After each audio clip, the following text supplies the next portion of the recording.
পরম করুণাময় মহান আল্লাহ তাআলার নামে শুরু করছি, যিনি অত্যন্ত মেহেরবান। সপ্তম আসমানে মহান আল্লাহ তাআলার এমন একটি পবিত্র ঘর রয়েছে, যেখানে সকাল ও সন্ধ্যায় ৭০,০০০ ফেরেশতা মহান আল্লাহ তাআলার ইবাদতে মশগুল থাকে।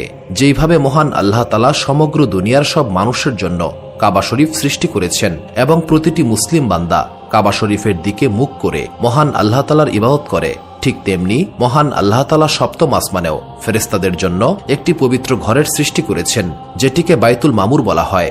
যখন এই বিশ্বে কোনো মানুষের অস্তিত্ব ছিল না, তখন কেবল দুই ধরনের প্রাণের অস্তিত্ব ছিল, এক হচ্ছে জিন এবং অপরটি হচ্ছে মহান আল্লাহ তাআলার সৃষ্টি ফেরেশতা।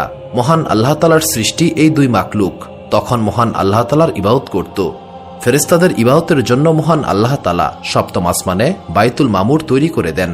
যেইভাবে কাবার চতুর্দিকে মানুষ তাওয়াফ করে, ঠিক তেমনি সপ্তম আসমানে বাইতুল মামুরের চারপাশে ৭০,০০০ ফেরেশতা তাওয়াফ করে। যে ফেরেশতা একবার তাওয়াফ করে সে আর কখনো তাওয়াফ করার সুযোগ পায় না। প্রতিদিন নতুন নতুন ফেরেশতা আসমানে অবস্থিত এই কাবা শরীফ তাওয়াফ করে, কারণ প্রতিদিন অগণিত ফেরেশতাকে মহান আল্লাহ তাআলা সৃষ্টি করেন। বাইতুল মামুর যে সকল ফেরেশতারা তাওয়াফ করে, মহান আল্লাহ তাআলা তাদের নেকি হযরত মুহাম্মদ সাল্লাল্লাহু আলাইহি সাল্লামের উম্মতদের মধ্যে দান করে দেন।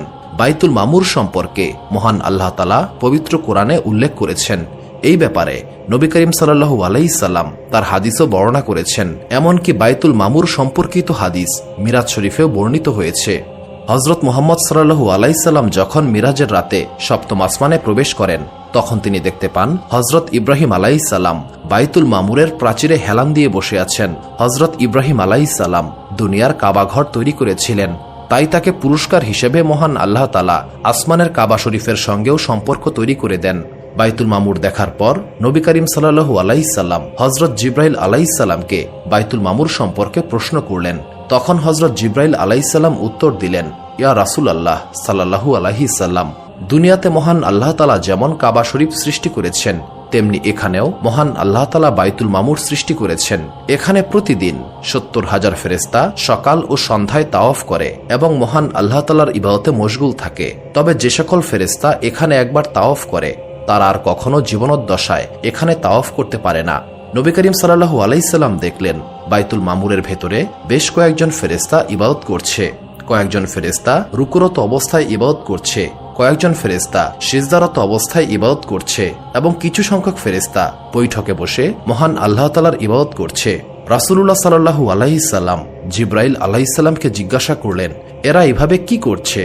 উত্তরে জিব্রাইল আলাইহিস সালাম বললেন, এরা সালাতরত অবস্থায় মহান আল্লাহ তাআলার ইবাদত করছে। এরা যে অবস্থায় ইবাদত করছে, কিয়ামত পর্যন্ত এই অবস্থাতেই মহান আল্লাহ তাআলার ইবাদত করবে। রাসূলুল্লাহ সাল্লাল্লাহু আলাইহি সাল্লামের ফেরেশতাদের এই ইবাদতের ভঙ্গিমা অনেক পছন্দ হয়। যখন রাসূলুল্লাহ সাল্লাল্লাহু আলাইহি সাল্লাম মিরাজের রাতে মহান আল্লাহ তাআলার দরবারে হাজির হন এবং আল্লাহ তাআলার সঙ্গে সাক্ষাৎ করেন, তখন মহান আল্লাহ তাআলা তার প্রিয় বন্ধু নবী করিম সাল্লাল্লাহু আলাইহি সাল্লামকে সুন্দর একটি উপহার দেন। মহান আল্লাহ তাআলা রাসূলুল্লাহ সাল্লাল্লাহু আলাইহি সাল্লামের উম্মতের জন্য ৫০ ওয়াক্ত নামাজের বিধান দিয়েছিলেন, যেটা পরবর্তীতে ৫ ওয়াক্তে সীমাবদ্ধ হয়।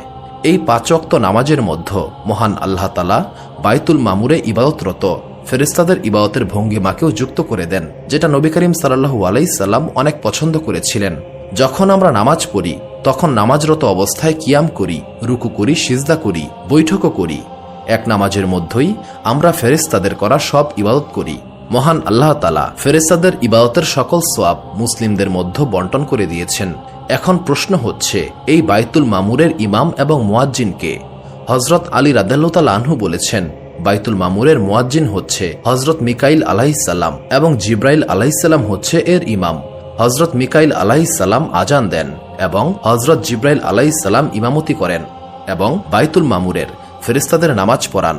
মহান আল্লাহ তাআলার কাছে আমাদের একটাই প্রার্থনা, মহান আল্লাহ তাআলা আমাদের সবাইকে ইবাদত করার তৌফিক দান করুন এবং সেই সঙ্গে আমাদের ৫ ওয়াক্ত নামাজ জামাতের সহিত পড়ার তৌফিক দান করুন, আমিন।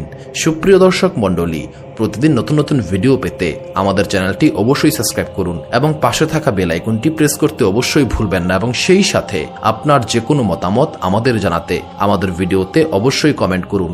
আশা করি আপনারা সবাই ভালো থাকবেন এবং সুস্থ থাকবেন। আসসালামু আলাইকুম।